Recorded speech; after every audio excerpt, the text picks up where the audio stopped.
Il se passe quelque chose de très grave en ce moment, en 2025. Vous entendrez parler de pays comme le Mali, le Niger, le Cameroun, l'Algérie. Mais ce n'est pas pour le tourisme, ni pour les relations diplomatiques.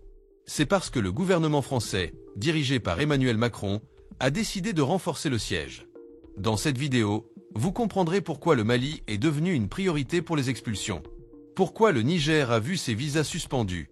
Pourquoi l'Algérie, malgré toute l'histoire qu'elle a avec la France, est traitée plus durement que jamais. Et pourquoi le Cameroun est cité en coulisses comme une cible pour les expulsions forcées. Ce n'est pas une spéculation. C'est en train de se produire. Et la vérité est que des milliers de personnes qui vivent ici, légalement ou non, seront affectées. Pères, mères, travailleurs, étudiants, ceux qui ont construit une vie ici et maintenant risquent d'être renvoyés, même après des années sur le sol français. Les médias en parlent superficiellement. Mais ici, je vais vous montrer les faits qui se cachent derrière ces décisions. Quel pays figure sur la liste noire de Macron, et surtout, ce que cela signifie pour ceux qui vivent en France aujourd'hui. Alors restez avec moi jusqu'à la fin, car ce que vous allez voir ici peut vous affecter plus que vous ne pouvez l'imaginer. Commençons. Mali. Regardez, ce qui se passe entre la France et le Mali en 2025 est plus grave que beaucoup ne le pensent. Ce n'est pas seulement une tension politique, c'est une rupture directe. Et ceux qui en paient le prix sont des citoyens ordinaires, en particulier des Maliens qui vivent ici ou dont de la famille tente de s'installer. Tout a commencé lorsque le Mali a rompu complètement ses accords militaires avec la France. C'était déjà un signal fort. Mais ce qui a suivi était encore plus symbolique, la rupture diplomatique.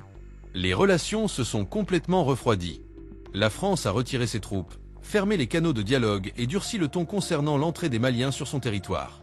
L'impact de cette situation est évident. Le nombre de refus de visa a augmenté. Le contrôle des séjours irréguliers est devenu beaucoup plus strict. Et, selon des sources gouvernementales, de nouvelles expulsions sont prévues. Macron a clairement indiqué lors de ses récents discours qu'il souhaitait réduire drastiquement le nombre de ressortissants de pays ayant rompu leurs liens avec la France, et le Mali est en tête de liste. Mais qu'est-ce que cela signifie concrètement? Cela signifie que même si un Malien est venu ici pour des raisons légitimes, travailler, rendre visite à sa famille ou rechercher la sécurité, il est considéré avec suspicion par les autorités.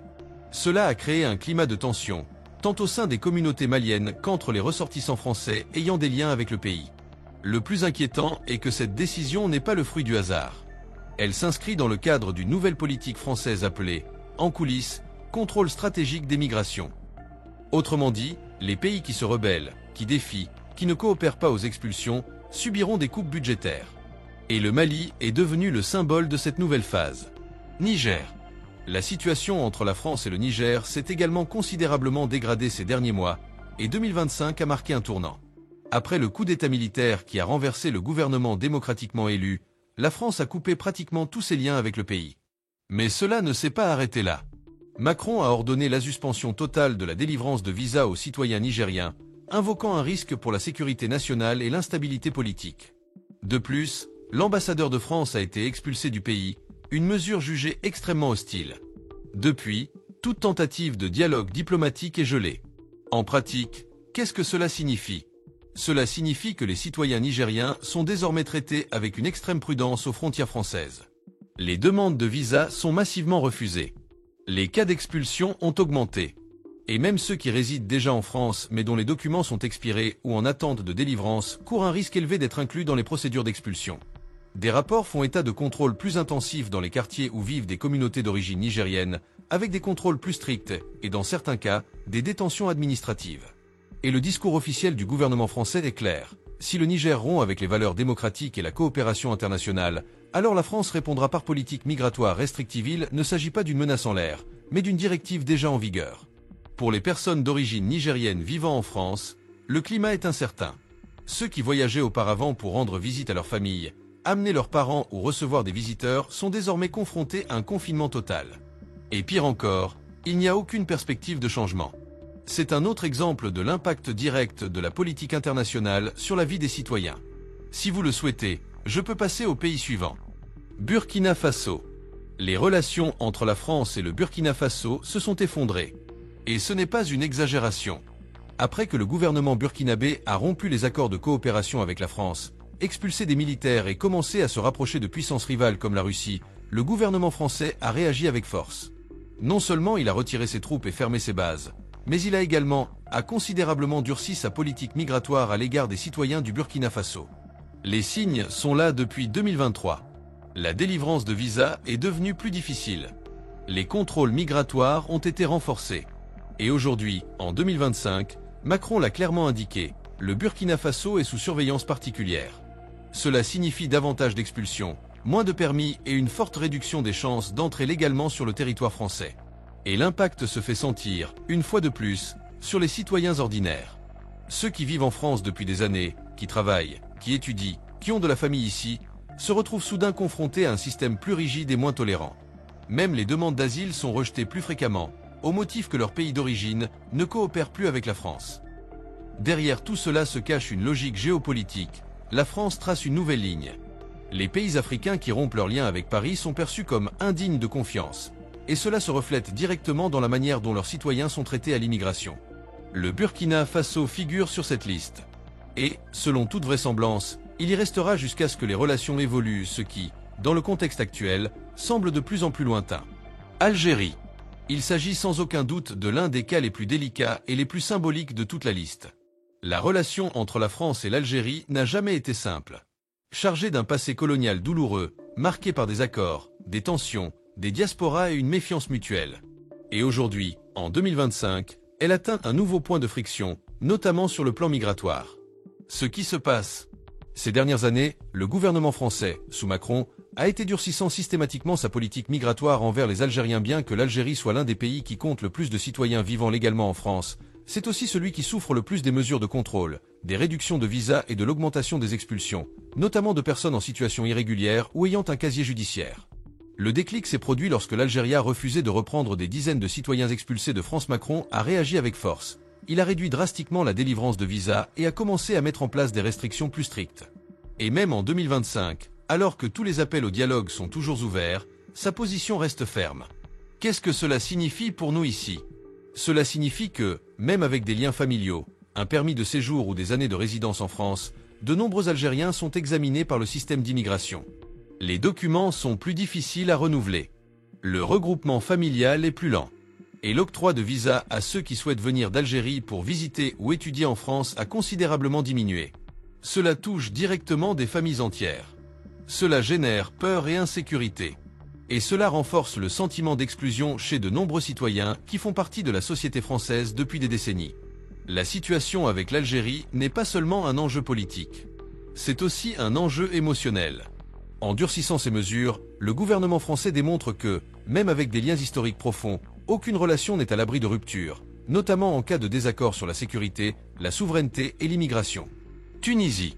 Le cas de la Tunisie paraît, à première vue, contradictoire. D'un côté, c'est l'un des rares pays africains dont les citoyens pourront entrer en France sans visa en 2025. De l'autre, c'est un pays directement dans le viseur de Macron. Contrôle de l'immigration et expulsion. Que se passe-t-il dans la pratique? Le gouvernement français exerce une forte pression sur la Tunisie pour qu'elle accepte le retour des Tunisiens en situation irrégulière en France. Ces dernières années, la réponse du gouvernement tunisien a été hésitante, refusant dans certains cas de délivrer les documents nécessaires au rapatriement de ces personnes. Cela a suscité une vive réaction en France. Macron est même allé jusqu'à suspendre temporairement la délivrance de visas aux Tunisiens en 2022, comme moyen de pression. Et même si la situation s'est partiellement rétablie, la politique de surveillance reste ferme en 2025. L'exemption de visa ne signifie pas une ouverture totale, bien au contraire. Cela signifie que la mobilité sera autorisée, certes, mais avec un certain degré de liberté. Contrôle beaucoup plus strict du séjour. Le message de Macron est clair. Si la Tunisie ne coopère pas avec les expulsions, les permis d'entrée et de séjour pourraient être limités dans la pratique. En effet, les Tunisiens déjà en situation irrégulière en France sont la cible de contrôles plus fréquents et de procédures d'expulsion accélérées.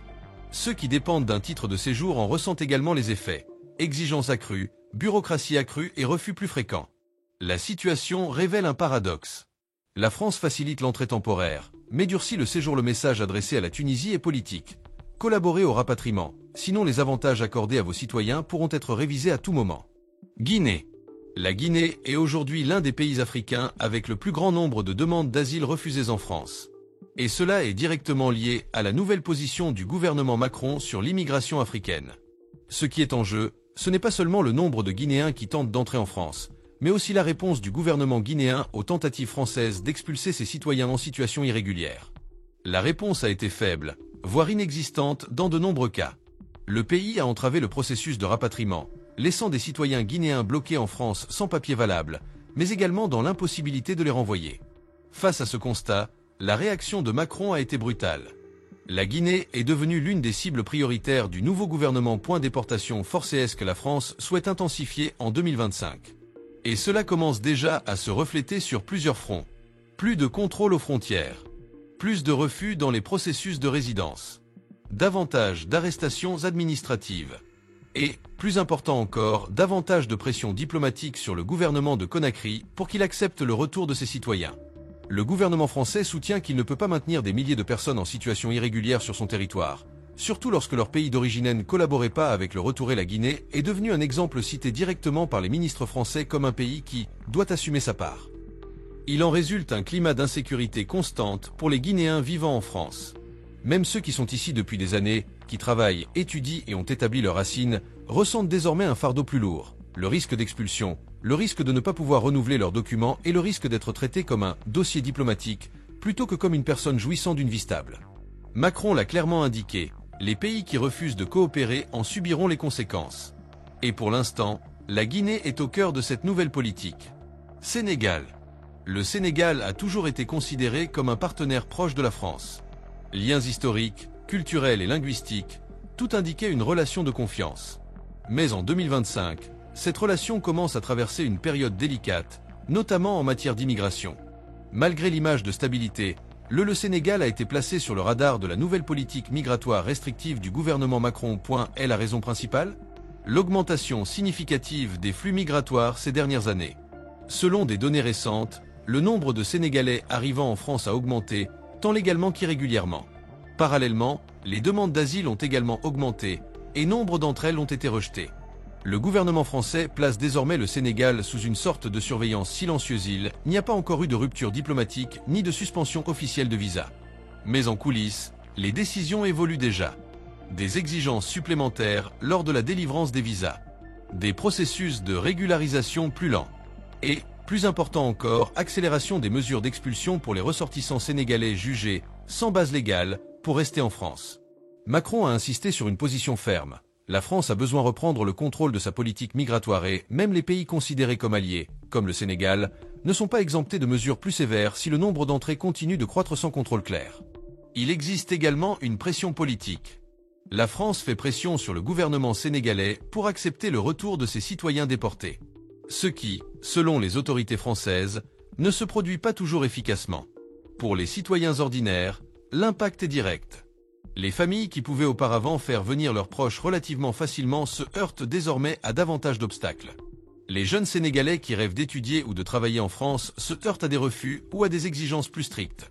Et ceux qui sont déjà présents mais ne sont pas encore complètement régularisés vivent dans une situation de risque constant.